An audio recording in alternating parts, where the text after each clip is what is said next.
loser doesn't take defeat in the ring too kindly.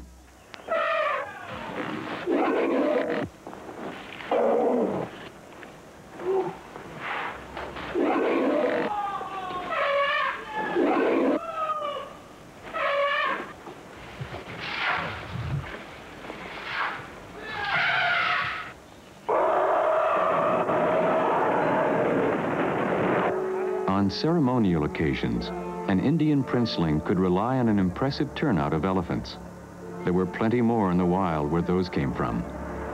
The Maharaja of Patiala's eldest son certainly wasn't short of elephants at his wedding in 1936. His crown is all diamonds. As for the wedding coach, what else would it be drawn by but elephants? What these scenes reflect is how large the wild population must have been to provide as many elephants as even a Maharaja could wish for.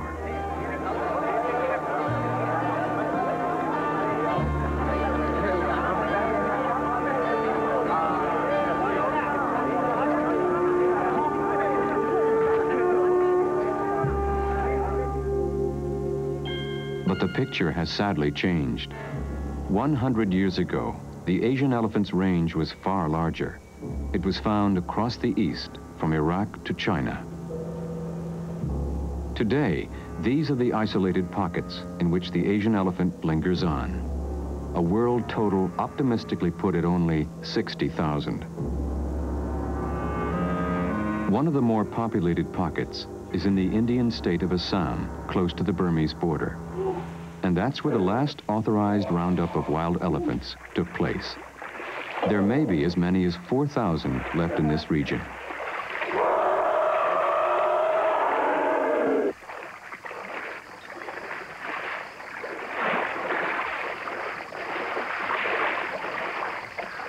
The question is often asked, why is it always the Asian elephant that is taken out of the wild and put to work for man? Why not the African? Certainly the two species seem to behave in much the same way in the wild state. There's no real evidence to support the idea that the Asian elephant is more docile and more easily tamed. Until recently, there was a successful African elephant training center in Zaire. So perhaps it's just a question of opportunity. In Asia, there are forests in which the elephant has proved an ideal working aid. Religious and ceremonial life is more formal and developed than in Africa, and the elephant makes an ideally impressive addition to a state or religious occasion. Nevertheless, the impression lingers on that the Asian elephant is more easily tamed. Joining the last roundup in Assam will show just how easily.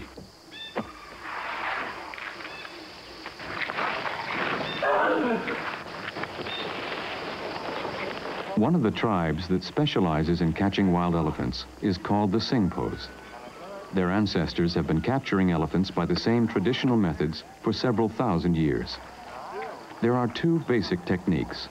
The keda, in which elephants are driven across country into a stockade, and the mela shikar, when the herd is pursued on elephant back, the calves separated and roped. Both are dangerous.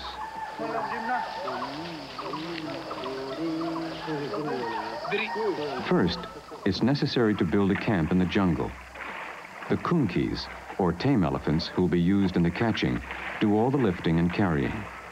Their calves go everywhere with them.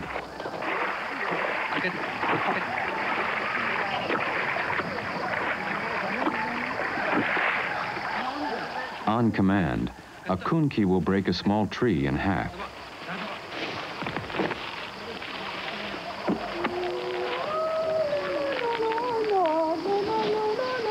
The trade of elephant catching is handed down from father to son. Now it will probably die out. The striped jacket is the proud uniform of a Singpo elephant catcher.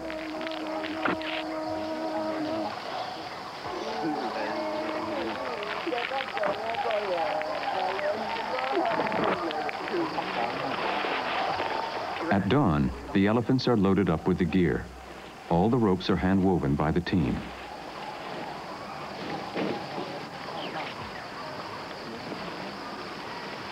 Reconnaissance over the past few days has shown that there's a wild herd with calves very close by.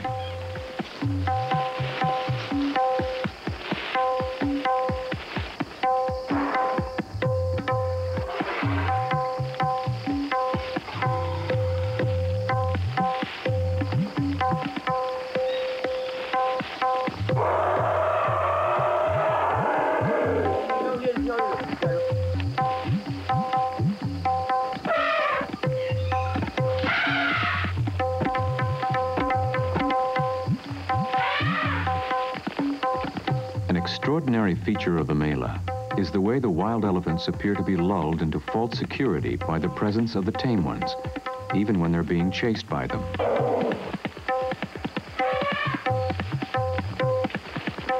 Close to the herd now, the catchers throw a lasso, but miss.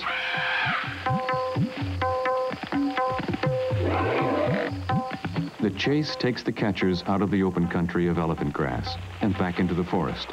And there, at last, they separate the calf.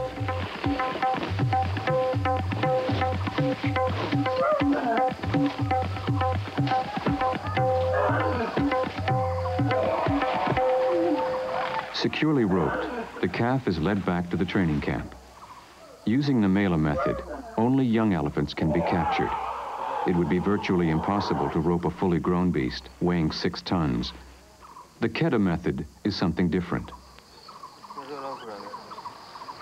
This is the Keda itself, or stockade.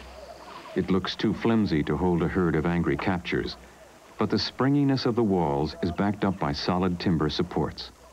The principle is that it gives, but doesn't break. The drive towards the Keda starts in late afternoon.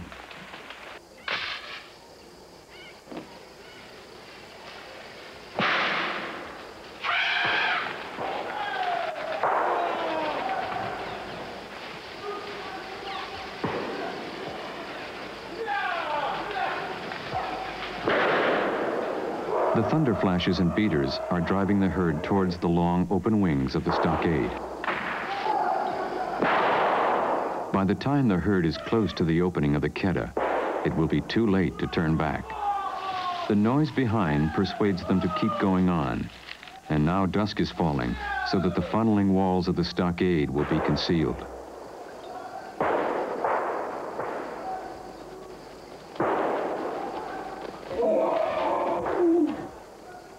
By the time the moon is up, there are a dozen furious elephants inside the Keda. Fire is a vital element in keeping them there. Without a ring of intimidating fires around the stockade, the captured herd might easily succeed in smashing its way out.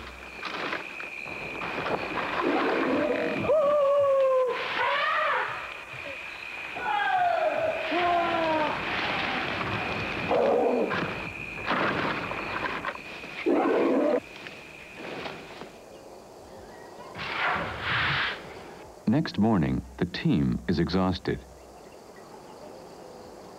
But not the elephants. They're as fresh as ever.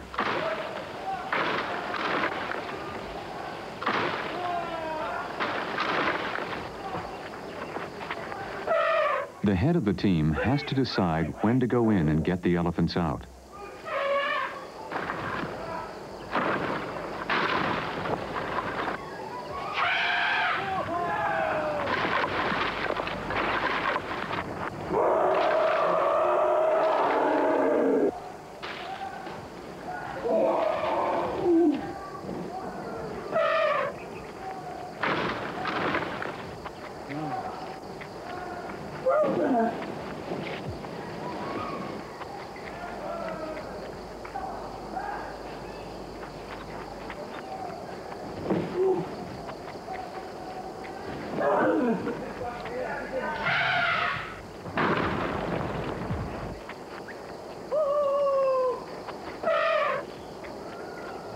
The herd is in a dangerous mood and unlikely to calm down.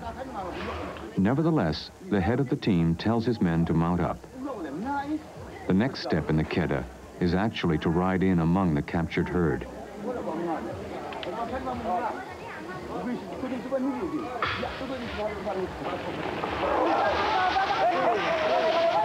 It's an awesome moment.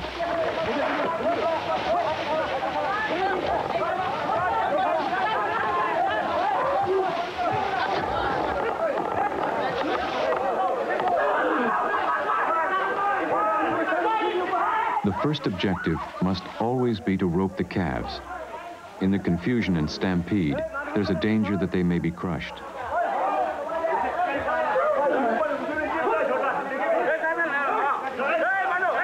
Unbelievably, The wild elephants accept the tame intruders and make no attempt to attack the riders. There's a bit of pushing and shoving, but no real violence. How easy it would be to grasp one of the men with an outstretched trunk, but the thought never seems to occur to the captured elephants. A cow is pushed out of the way so that her calf can be roped.